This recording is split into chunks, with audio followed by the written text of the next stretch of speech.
All right, welcome to This Explainer. Today, we're diving into a recovered recording from the Clockwork Owl, and let me tell you, this one is an absolute trip.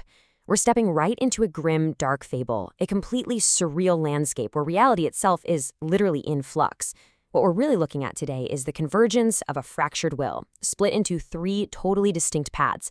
Now, if you're a fan of the Fichtean dialectic, that classic philosophical structure of thesis, antithesis, and synthesis, you're going to absolutely love how perfectly this source material maps onto that idea. We've got three characters, three wildly different environments, and one massive ticking clock. So let's jump right in. This quote right here just hits you with sheer atmospheric dread out of the gate. The progressive subtraction of certainty. I mean, wow. This isn't just some physical journey our characters are on, it's a deeply psychological and metaphysical one. The stakes? They literally couldn't be higher. In this world, the environment is actively trying to erase what you know to be true. To survive, these characters have to cling to their own continuity, or they face being completely, permanently overwritten. Section 1. The Owl's Watchful Eye, Recording the Fractured Will. So everything we're experiencing is framed entirely through the impartial, mechanical eyes of the Clockwork Owl. To really grasp what this owl is recording as this critical 13th hour stretches on, we have to understand the battlefield. It's called the edge of negation. Imagine an uncanny realm grown entirely from pure psychological material. It's this dark fantasy landscape where the trees are literally made out of black metal and fossilized memory.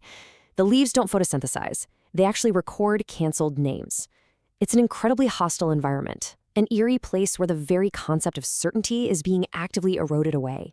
Section 2. Big Ben's Iron Thesis, A Sovereign's Return.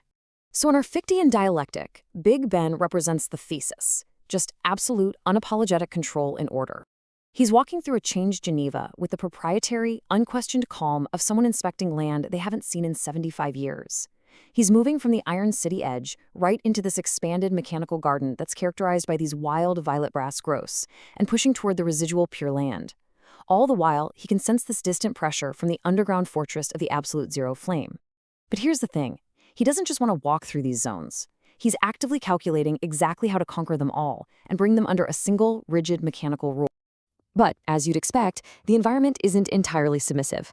On one hand, you have the mechanical garden, which actively acknowledges Big Ben's sovereign tempo with this low, resonant vibration. It submits. But on the other hand, the older, living trees, they just remain completely silent.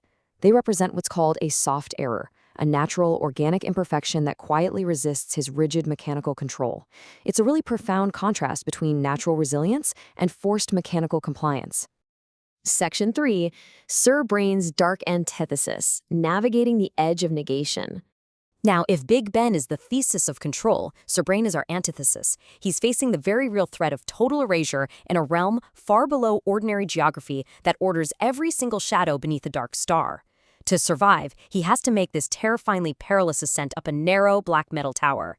Step 1, he absolutely must maintain an aura of honest flame and residual dark fire tightly around him. Step 2, he climbs a spiral stair that doesn't measure physical height, but literally measures the progressive subtraction of certainty. Step 3, he reaches the summit and finds a single stone lectern. And finally, Step 4, he discovers a scroll that the realm somehow hasn't managed to negate yet. You have to understand, any lapse in focus during this climb and the realm would instantly revise his remaining continuity.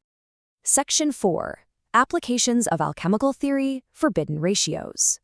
What Sir Brain discovers is essentially the source code of reality. It's a scroll acting as the master key to this world's alchemical magic, written in this hybrid script of denser and lighter conjugations, and it outlines incredibly practical applications.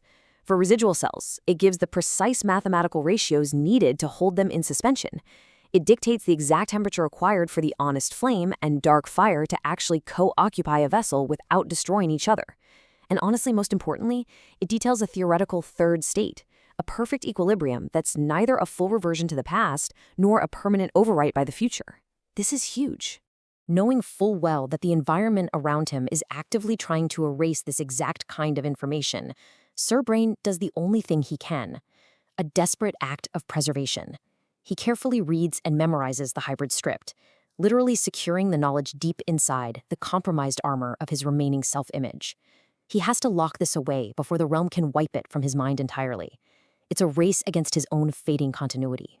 Section 5. Alara's clockwork synthesis, refining the instruments. So we've seen the thesis, we've seen the antithesis. Alara?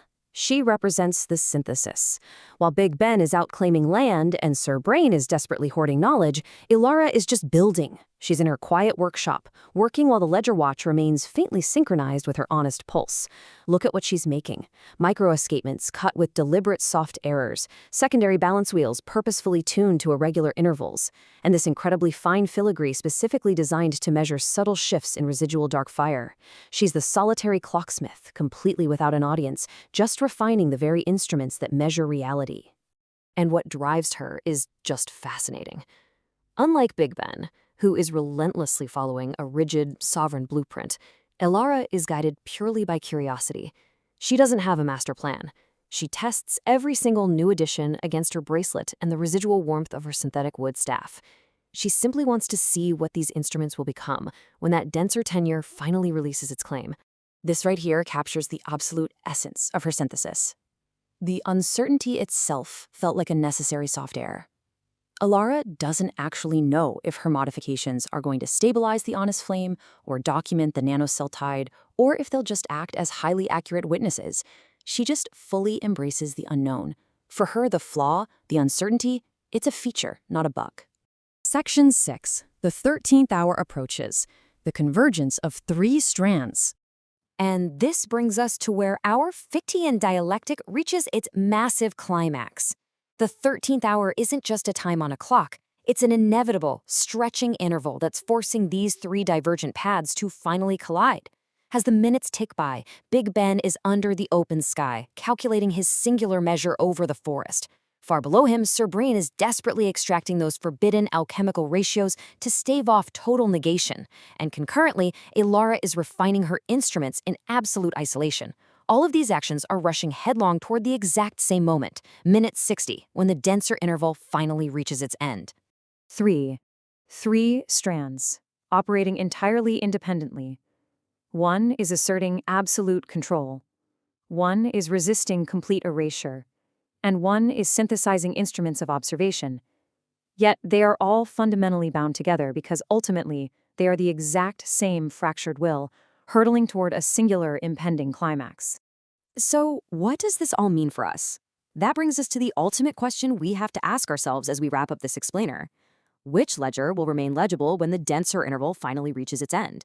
Is reality going to belong to Big Ben's unapologetic measure? Or Sir Brain's hidden alchemical ratios? Or maybe Alara's instruments built entirely on uncertainty? We're left wondering who or what will survive the 13th hour, and what the final synthesis of this fractured reality is actually going to look like. It's a lot to think about. Thank you so much for joining me to explore this incredible fable. Catch you next time.